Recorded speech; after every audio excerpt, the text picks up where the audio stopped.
Hi, my name is Shelley Ayers, and I am a documentarian and a journalist, and I interview and direct for StoryKeep. I'm based just outside of Toronto, Ontario, Canada. And one of the great pleasures in my work is I get to meet people and I get to meet families and learn about their lives, learn about their families, and spend some time in their spaces and in their orbit so that I can really help them find those moments in their story that have changed the trajectory for them. Small things, gestures, interactions that really have made an influence on them. Very recently, I interviewed a lovely family in Toronto, and one of the things stuck out to me was the adversity of a health crisis in the life of the father that had really brought the family together, and seeing how they rallied around their father and how he continued to engage with his children to not only get stronger, but also change their business and also change some of the values of that business and the work that they were doing in the community. So those are the small things that I get the chance to do and to share with them. If this sounds interesting to you and your family, or if you represent and serve with a family, please be in touch.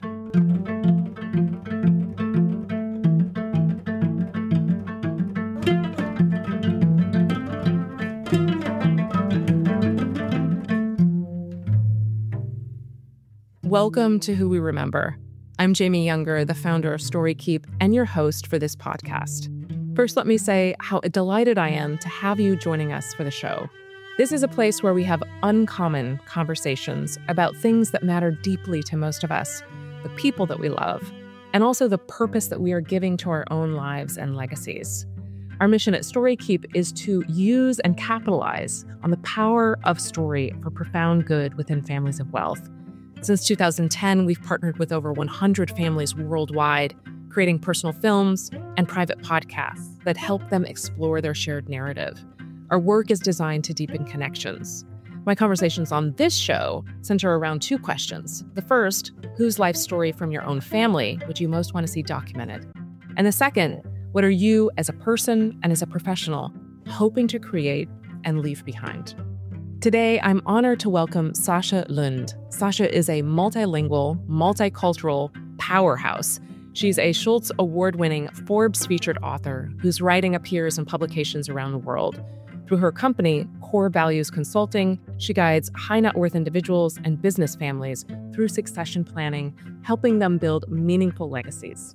She's also a sought-after keynote speaker and the host of Legacy Talks with Sasha Lund, a podcast where she goes deep with leaders from multi-generational family enterprises, unpacking what really sustains or dismantles a legacy.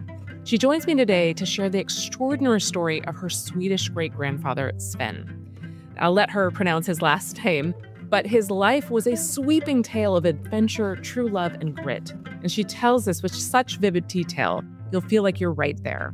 She's actually writing a film script about his story right now, and once you hear that, you will want front row seats when it hits the big screen. What's more, during our conversation, Sasha has a realization. She sees her own life and work through a new lens, one shaped by Sven's legacy. So settle in, you're about to hear a remarkable story and meet a remarkable woman. This is Who We Remember. Let's dive in.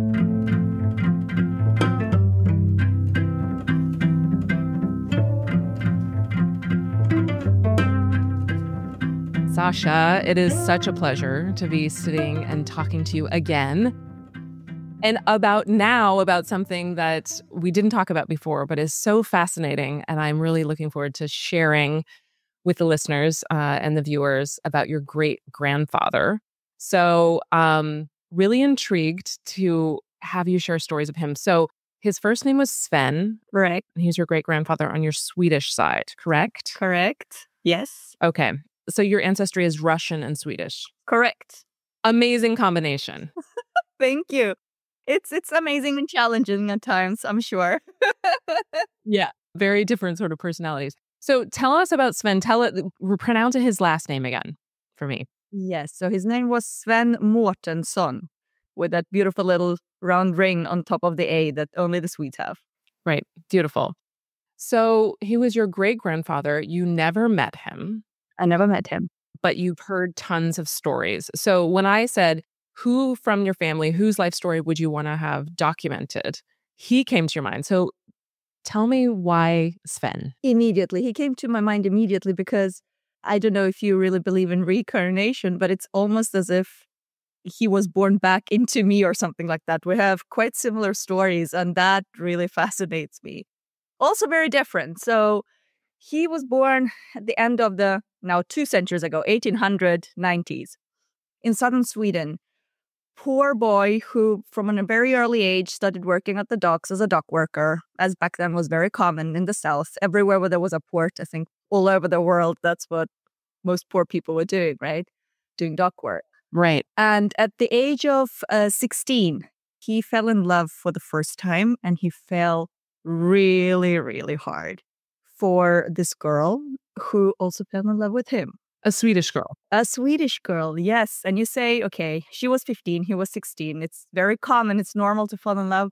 But little did I know, did he know back then, that she would be the mother of his kids.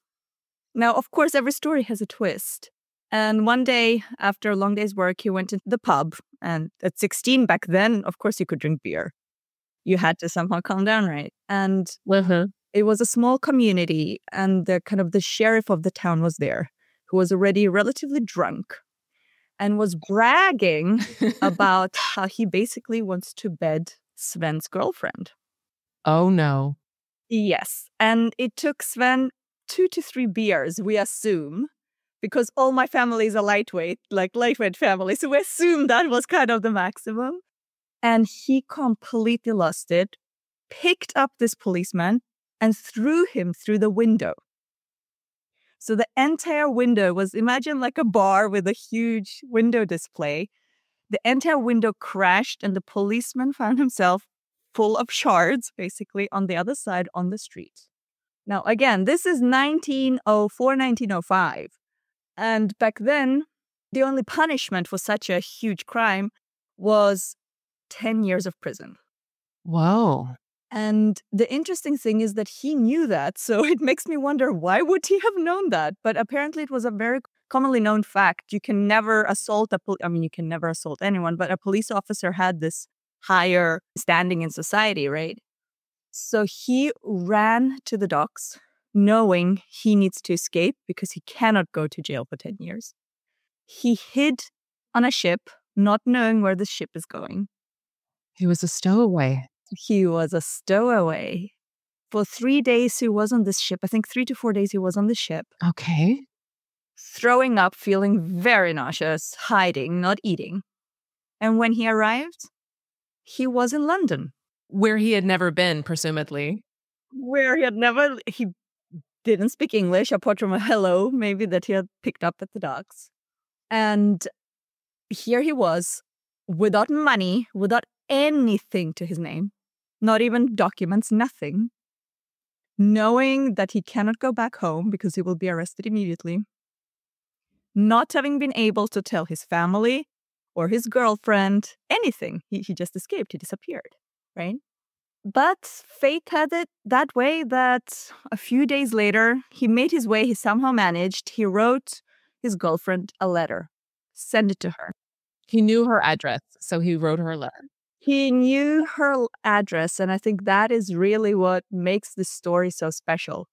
He knew her address, so he sent her a letter explaining everything, asking her to please wait for him, although he is very aware that he will be gone for 10 years.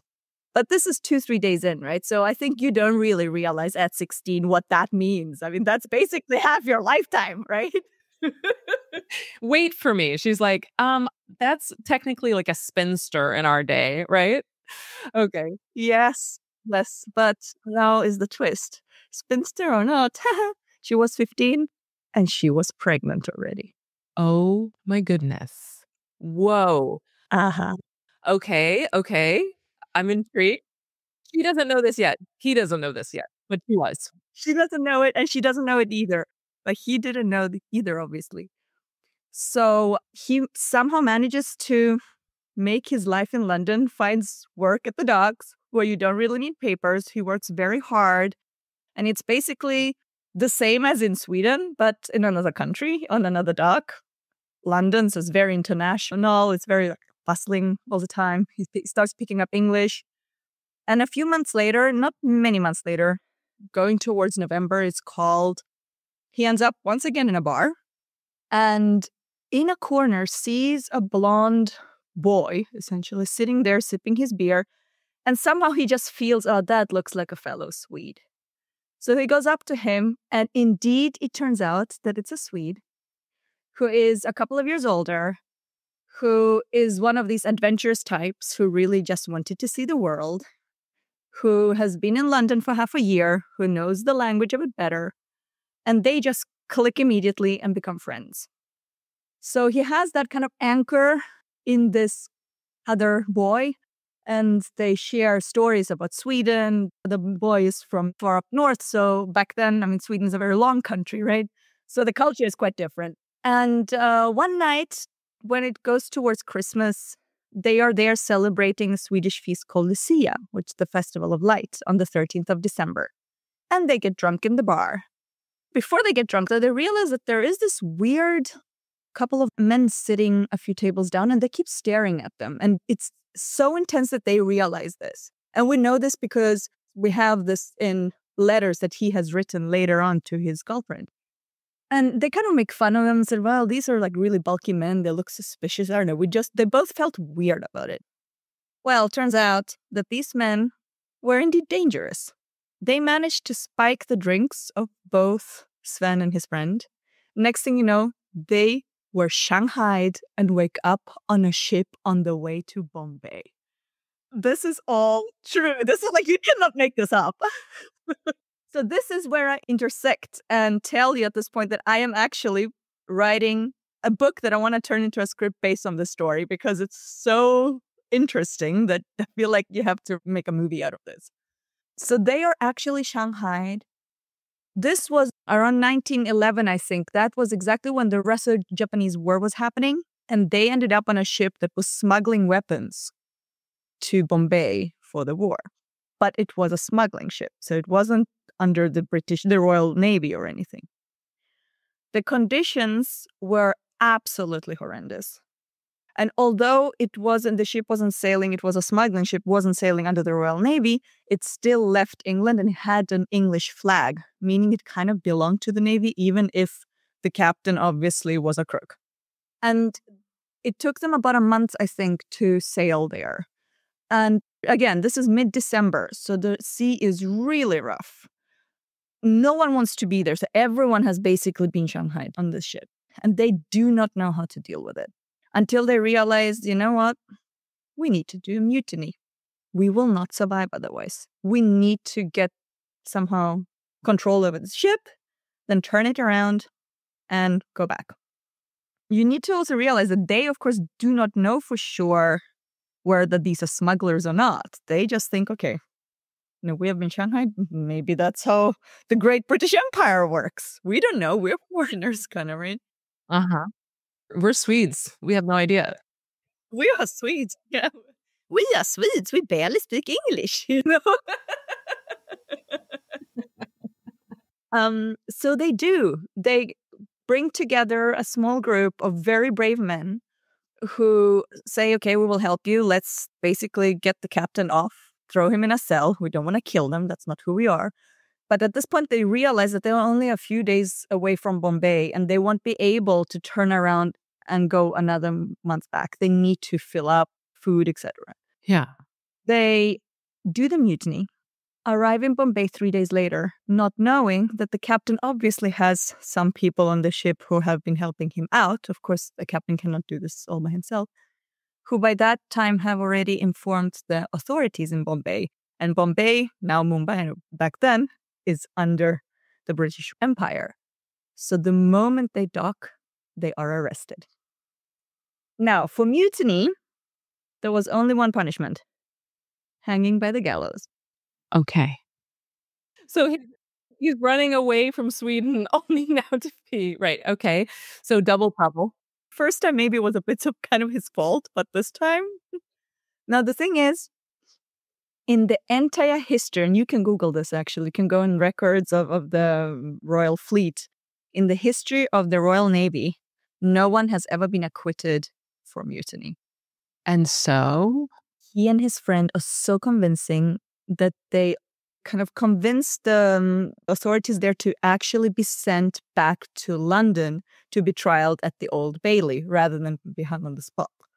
So now they have a month, 3 weeks still to live.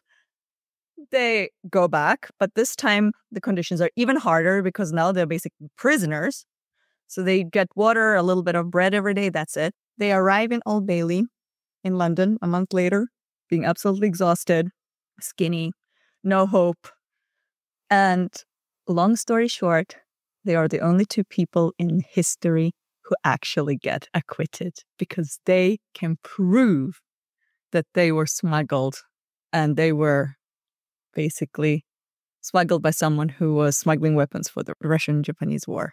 Only two people in history. That's very impressive. So these stories, these facts, these are known to your family through the letters that Sven wrote to his girlfriend at the time. Yes. She assumedly had this baby who would have been... Well, so at this point, only a year has passed. Okay. So she has only had the baby a couple of months earlier. Okay. So 10 years, and she has only had the baby a couple of months earlier. Like these two stories, how he escaped Sweden and how he went basically from England to India to England, this is only 6 months. It's a lifetime of experiences, right? But it's only the span of 6 months. And he still has like 9 years to fill. So, question. This baby is being born out of wedlock, born to a 15, now maybe 16-year-old young girl. What do you know of that? And did that baby survive? And is that one of your grandparents? Yes, it is one of my grandparents. It's my grandfather. Yes, he did survive. And we know just a little bit because she never could write him back because he kept moving. And I'll get to that. But we know that she was kicked out from home. Her parents didn't want her. I wondered. She worked at a bakery until she basically started showing. And the woman was actually a woman who owned the bakery, which was very unusual back then. But she was very kind and kind of took her in. And at one point said, look, I've arranged to have a friend who is actually a doctor in the countryside. You can go and deliver there. And you can later, when you kind of have recovered a little bit, you can work there as a maid. So she was incredibly lucky to have that opportunity. But it was a very, very rough journey for her because she was basically an outcast. Before she even found out she was pregnant, she was already an outcast because her boyfriend had done what he did to the police officer, right? Right. Okay. And she had nothing to do with that, but the shame that came with that over the family, it was like the family name had been spoiled. Right. It was very hard. And then she finds herself, having to raise this little child on her own, knowing that at this point, she must have had, and this is me assuming, a very kind of love-hate relationship to Sven because he's the dad of her child and he keeps writing her letters, but she cannot reach him. She's angry for abandoning her essentially for another 9, 10, 11 years. Oh my gosh. I mean, it's very hard for us to understand because we live in an era, right, with social media. I'll WhatsApp you real quick. You'll send me a message on LinkedIn. And here, a letter would take days to go, depending on where you were. It took weeks or months even to arrive, right? And I just have to point out that in the image that is on the page for your podcast episode, you'll see your image, and behind you in the background is an image of a stamp. That's correct. And of course, that's important to this story. We don't have a picture of your great-grandfather. I don't think you have one. Nope. But you chose this image because these stamps are from all around the world over these 10 years, correct? Correct. So I will get back to that question in a little bit. Yeah. But over the next year, so he went back to England, was acquitted, took a breather, but not like we take a breather nowadays. Okay, let's go away on holiday, right? It was more like, okay, Let me have one day where I can maybe have a warm meal and then I need to work again. And then again, sometimes fate, serendipity, whatever you want to call it, takes you places. And as he was coming out from the Old Bailey as a free man, his friend decided, I want to go back to Sweden. I've had enough. I can imagine. So he's there and he decides to just go for a stroll on the dock. And a poster catches his eyes. And it's from the US Navy. And they are actually looking for soldiers. Again, this is around 1912, 1914, right? And he is like, what do I have to lose? I want to get out of this country that basically treated me so badly. So he finds the ship where you can enlist, basically, goes and asks in his very broken English. And they say, look, we need strong men. We'll leave in 2 days. We're crossing. It's going to take a while. We're going to New York. And then you will have to work, learn the language. And if everything goes according to plan, you can enlist and you become part of the army or the Navy in the US, which means you become a US citizen. I mean, it was a very different kind of time than we live today. Yeah. Worth the risk, I guess, in his mind. Worth the risk back then, definitely, yes. So he decides to give it a go. So he has a final meal with his friend. He gives his friend a letter, says, please, please, go and find her. This is her address. Tell her everything. And then he takes off for the US, for America. I mean, I could tell the story. It will take us 2 hours, but to speed it up a little bit, he eventually becomes a US citizen and is sent only a year later because he's very strong. He's very skinny, but very lean and strong. He is sent as one of the first people down to Panama to help build the Panama Canal. This is absolutely crazy if you think that the stuff this boy, he's not even 20 yet, experiences in his lifetime. And while he's there for 4 to 5 years. He keeps writing her letters. And he realizes the first 3 days, he sees people around him dying like what he said, and this is his expression, dying like flies. They would just collapse.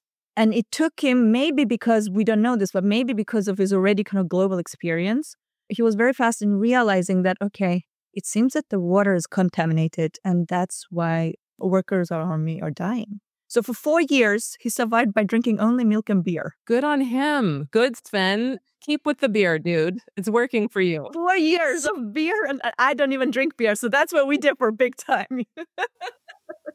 But then he moves on, and he joins one of US's big Navy adventures. And now I'm blanking on the name, but there was a naval ship that was gone, I think, for 4 years and went around the world.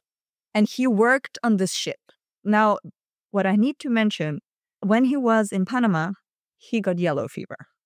And he was incredibly sick. Most people die. And up until today, yellow fever is one of these deadly diseases, right? Yeah. But then he ends up for a while in Africa, where he, because why not, also gets malaria. So he now has yellow fever and malaria in his body, while he then is gone traveling the world, sending his girlfriend, time flies, letters from ports, from countries that don't even exist today anymore. You gotta kind of conceptualize that. Letters. He's sending her letters this whole time. And so when you kind of conceptualize that and realize the stamps that were on these letters, the value that they must have, right? Because these are even like for stamp collectors. These are stamps of countries that don't exist or very, very rare ones. He eventually, after 14 years of being gone, 14 years, he decides it's time to go home. And he returns home to find his girlfriend still waiting for him and a 13-year-old boy who is his son. And she is, the way it's described, because he wrote her a letter, which I think is so beautiful, when they already lived together again, talking about the first day he saw her again. So that's how we know this is true. Because of his friend, he knew where she would be at that doctor's house. He walked in and they just recognized each other immediately. And she was holding a jug of milk and it just dropped. It's such a powerful image in a way, right? And she had kind of made a life for herself. She was still working as a maid, as a helper, cleaner, cook, everything at that doctor's house. But that doctor became very, very important. He became like a second father to her. He was very nurturing. His entire family was very nurturing. So they moved in together. He found work and they had 2 more children. Now, what you got to remember, right, is that the malaria that I mentioned and yellow fever, they kept coming back. So this is 1920, approximately, 1922. Back then, you didn't really have, at least in southern Sweden, you had hospitals for emergencies like operations and stuff. But most of the people had something called a house doctor. So there would basically be doctors coming to your house for a visit, right? And so one day when he had really high fever, the malaria was breaking out again, she called on the doctor to come. And just really randomly, the entire stack of the letters with the stamps were on the kitchen table. So the doctor walks in, gives him the meds he needs. As he's leaving, he kind of glances and sees that pile. And Okay. she can tell immediately that he's very focused on the stamp on the top. So she asks, well, doctor, are you interested in this? And he goes, yeah, I'm a huge stamp collector. And she being, oh my God, this doctor is basically saving my husband's life. Or no, I need to do something. So she asked him if he wants a stamp. And he says, sure, I'd love to. So he starts going through them. And as he's doing that, she feels very uncomfortable. So she gives him all of the stamps, all the envelopes of the entire collection. She keeps the letters, but gives him the envelopes with the stamps. She gives the letters, but gives him all the envelopes. She feels so indebted to him. You feel so indebted to him. Now, the reason we started as a family researching my great-grandfather so intensely was because some years ago, very randomly again, a stamp from a country that doesn't exist anymore was sold at auction for something like 2.5 million. And after my dad and my aunt researched it to realize, that stamp is most likely one of the ones that Sven sent to his wife. And so we realized, imagine that entire collection. We really want to find, we haven't yet, find the family who kind of inherited that because they must be multimillionaires at this point. It's just such an interesting. And maybe you can't get them back, but you could at least have that connection with them. See, I got the letters and that's what matters. Yeah. But when I heard this, I immediately, I see so much of myself in him. I'm such an adventurer. I've lived in so many countries. But I also, on my Russian side, come from a very artistic family. My grandfather was a director. A film director.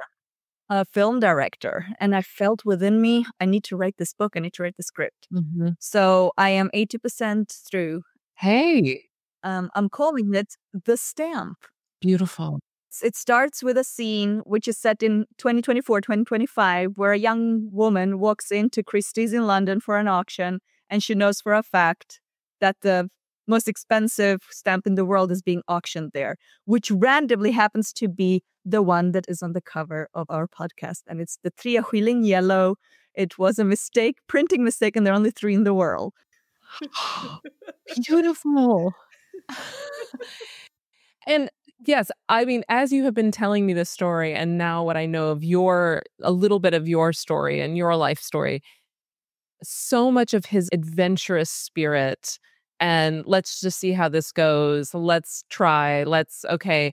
And a self-confidence is completely, whether through genetics or through the storytelling that was passed down to you, is in you. Oh, that's lovely. It's just in you. So beautiful. And you've been working for the last decade or so with global families, families across Europe. Yes. And maybe other places you can share to really help them through their business and family struggles to find more connection and strength together. What do you draw on from your great-grandfather's story, if you do, in the work that you do, advising families? Well, this is such an interesting question, Jamie, because as you are asking it, I realize that I do draw from my grandfather's story, but I don't think I've ever done it consciously. And it's really interesting to me that I realize, oh, wow, there is a connection. So thank you for triggering that in my head. I do work. So I work with several families, big global families across 3 continents, Middle East, Europe, and the USA.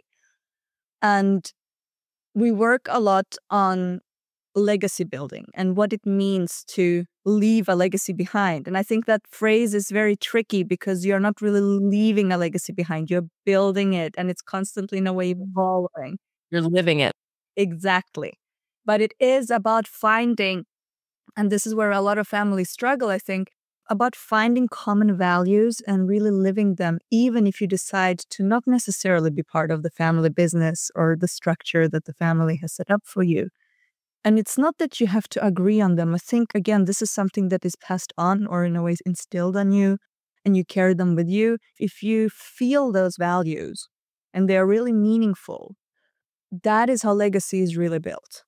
When I say that, it sounds like a lot of hoopla. It's not very tangible, right? But there are ways to make it more tangible. I work on a lot of workshops and different kind of levels, from having a psychologist speak to even a financial advisor, because the values need to kind of trickle down. Mm-hmm.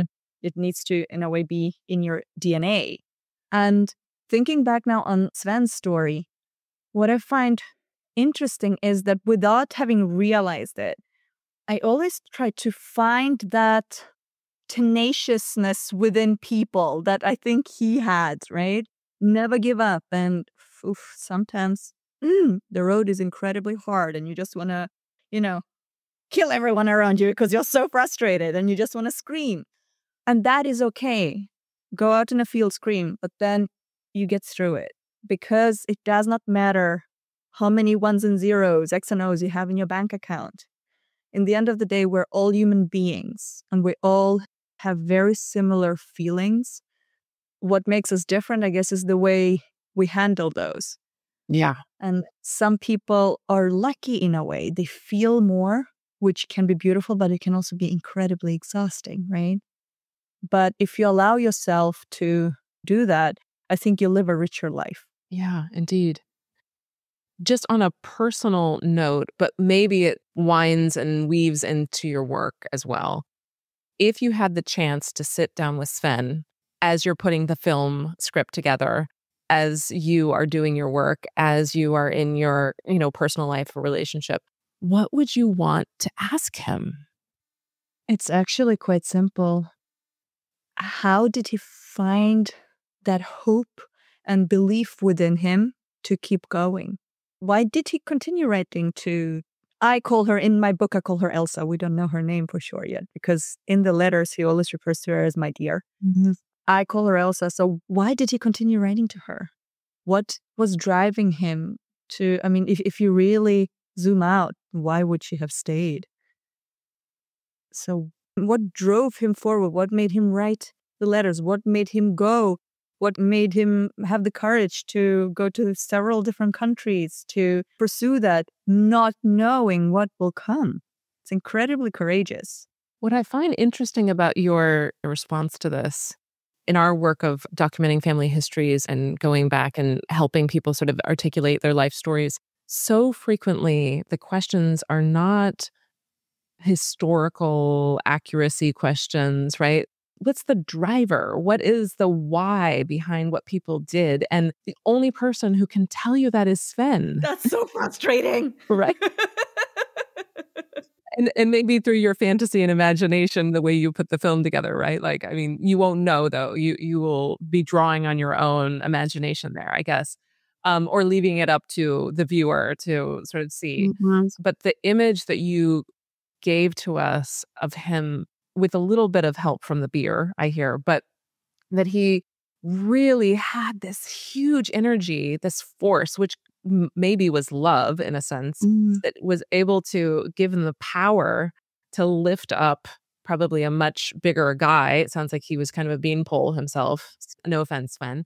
And ram this guy through a window that, we know that the strongest force, right, in the world, or I should say, I believe, is love, right? So it sounds like at least some of that came down to his love for her, even though we want to think that it's lust, right, at that age. Yes, we do. But obviously in that moment, it's not. And I do think it's love. And I think it's interesting because I have been asking myself that question. And obviously he's not here to tell me, but it has also made me ponder the meaning, and this is very philosophical, but the meaning of love and what it is. And I don't think it was only, and I say only in inverted commas, the love for her. I think he had this love for like wanderlust, this love for adventure, this love for the world. And it all contributes and kind of accumulated in that moment to, okay, I'm throwing you through the window. But if you don't have that huge driver, that I don't think it's possible to live the life he lived in the way he did it. Yeah. When you talk about this, there's sort of the multitudes of emotions and abilities and drives within each of us that we can't simplify it down to one thing, the love of this woman per se, but many things, right? I mean, also the driver of fear probably is what drove him to run away, but then he had to have another driver to stay. Yeah. And indeed, it would be really interesting. I would prefer to have asked him that question in the film that you and I are co-creating in our minds as he is sitting in a bar drinking a pint. Yeah. Like that would be, I think, the best place to ask him that question and get him on tape. Also because, he's a man and they are not that good with feelings. So like expressing them I'm saying this, right? That's a half a joke. But I do think that it's interesting how in society we've created this picture that women are emotional, men are not. And I think it's completely wrong. And then I look at his story and I'm thinking, okay, if we were sitting there having that conversation, he might actually not be able to express himself. But all his actions showed that he very much has a range of emotions, a range of feelings, and is able to express them. Yeah. Perhaps that is the line passed down to you. You are so beautifully articulate in your emotions and in your drives. And I want to ask you also about those now, which is in your work with families. What do you feel like your purpose is, the meaning that you're trying to build in your work currently? It's a very deep question in a way, but I think the answer for me is very simple. I don't necessarily believe in God, but I believe in energy, and I believe that, all of us here in a way serve a purpose. And for me, when I feel most fulfilled is when I can help people. I used to be the managing director of a charity, of an NGO. So I've worked a lot in that field. I'm very philanthropic. And I don't say that and tapping myself on the shoulder. It's just how I enjoy living my life. I enjoy helping people. And when I see that these, again, in inverted commas, famous families struggle, not because their business is not set up correctly, but because they have these challenges at home that they have difficulties overcoming, it really fulfills me when I can come in and help them build essentially a healthier, more happy life that comes out of building better and stronger relationships with the family members. It just makes me happy. And I think that's the driver. I find meaning in my work, and it doesn't mean that everything is always great. Sometimes you just want to throw a plate on the ground. I live in Cyprus. It's like the Greek style, But having a client, and I don't even refer to them as clients, but having a human being sitting opposite me, talking, and seeing in their eyes that breakthrough moment, you almost see how that weight drops like from their shoulders. It just makes me so fulfilled. I share a similar connection to that moment. Also, yeah, the feeling like this is a client, but really this is another person we're collaborating together here, right? Mm-hmm. Because you come from filmmaking stock and that you're writing a script, I am going to challenge you with a sort of a final exercise here. I think you can handle it. Ooh, I'm nervous now. I asked Mark Chasman this question in an earlier episode, an interview, and it's this. If you were writing the first 3 sentences of your own obituary, so essentially writing the script of your life, what would you want those first 3 sentences to be? I think 3 sentences is too much. I think essentially what you're asking me is what legacy I'm leaving behind, right? And I think I would want it to read, She made people around her feel good. As simple as that. That's it. Well, I can tell you that I felt that today in our conversation together. So well done, Sasha. Thank you so much for sharing this incredible story of your great-grandfather. I will be the first person in line to either read the first draft of the script if you're willing, and or at the movie theater. We will not pirate it. We will make sure you get money for all of your hard work. I love that. The Stamp, coming out in 2029 or maybe earlier. Let's see. Something like that. Yes, hopefully earlier. Really looking forward to it. Sasha, such beautiful work that you do in this world. And thank you so much for this colorful, beautiful story of your great-grandfather. Thank you for having me, Jamie. And it was such a pleasure telling the story. It kind of invigorated me again to keep going, you know? Oh, yeah. Keep going. 100%. Okay. Until soon. Until soon. Bye. Bye.